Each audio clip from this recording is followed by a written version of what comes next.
bienvenue dans cette vidéo de formation Unity 3D consacrée à la surcharge de méthode. Qu'est-ce qui se cache derrière ce nom barbare? On va créer un script C# que l'on va appeler GGG. On va l'affecter à un objet, parce que j'oublie tout le temps de le faire, alors je le fais dès le départ. Et bien entendu, on le lance. La surcharge de méthode. Admettons que vous ayez envie de faire une addition. Alors c'est un exemple pourri, hein. Normalement on va utiliser un tableau pour la chose que je vais vous donner, mais admettons que l'on va faire une addition. Vous ne savez pas si vous allez avoir besoin de faire une addition entre 2 ou 3 éléments. C'est-à-dire que ici, j'ai int i est égal à 5, int j est égal à 10, int ijk est égal à 15. Maintenant, si j'ai envie de faire i plus j, et que j'ai envie de faire appel à une fonction. Alors, on s'est entendu que i plus j, ça va être un truc, une variable compliquée, et puis que la fonction, elle fait quelque chose de compliqué, mais il faut bien comprendre l'exemple. Et bien dans ce cas-là, je vais faire appel à une méthode qui va me renvoyer donc un entier. Je vais l'appeler addi, qui va prendre deux arguments. Premier argument, int i. Deuxième argument, int j. Voilà.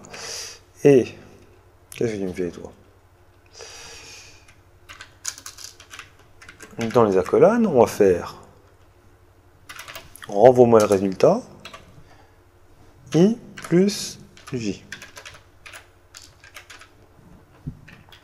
Et donc si je fais un debug.log sur une addition, donc addition de i et de j,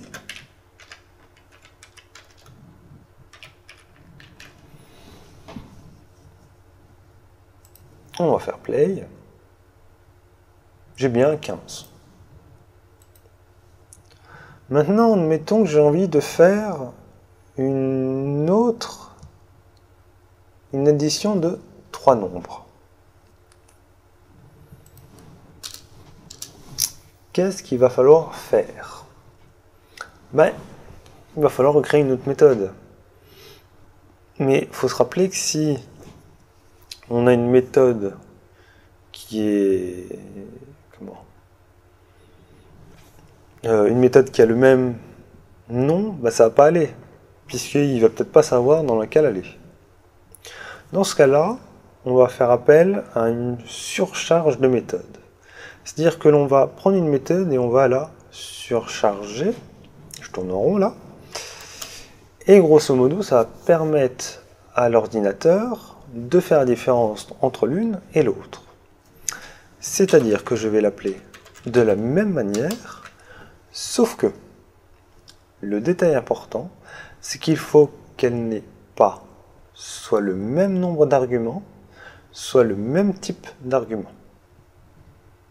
C'est-à-dire que je peux faire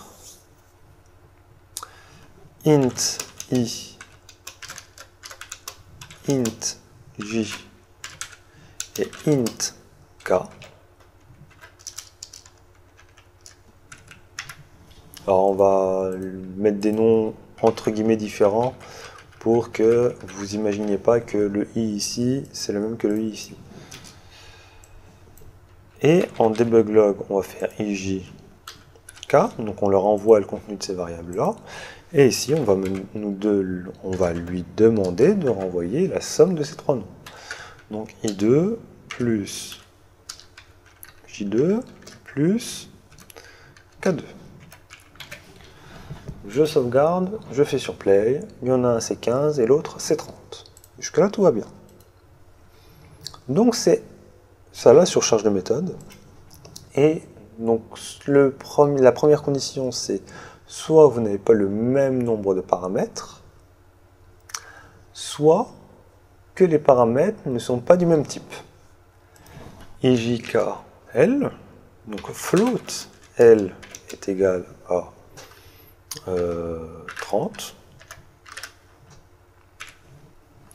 Si je fais addition de I et de L, un entier et un float, et bien lui, normalement, déjà il me dit que ça va pas aller. Là, il me dit oui, mais il devrait pas. J'ai une erreur. Il me dit, bah, je peux pas convertir un entier en un float dans un entier, et ce qui se rapproche le plus, c'est un entier. Donc dans ce cas-là, je peux surcharger cette méthode et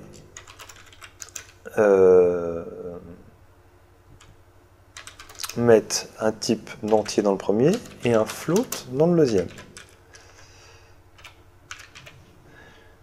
Qu'on soit bien d'accord, j'ai bien trois méthodes. Alors, peut-être que je l'écrive correctement quand même. Et ici, ça retourne un float. I plus L. Donc j'ai trois méthodes qui ont exactement le même nom, mais qui n'ont pas soit le même nombre d'arguments, soit le même type d'arguments. Et du coup, le programme, même si on utilise le même nom, il comprend quel type, quelle fonction il doit utiliser. Et il y arrive, sans problème. Bon, des fois, il a besoin de réfléchir. Voilà. C'est ce qui se passe lorsque l'on fait un lancer de rayon, par exemple.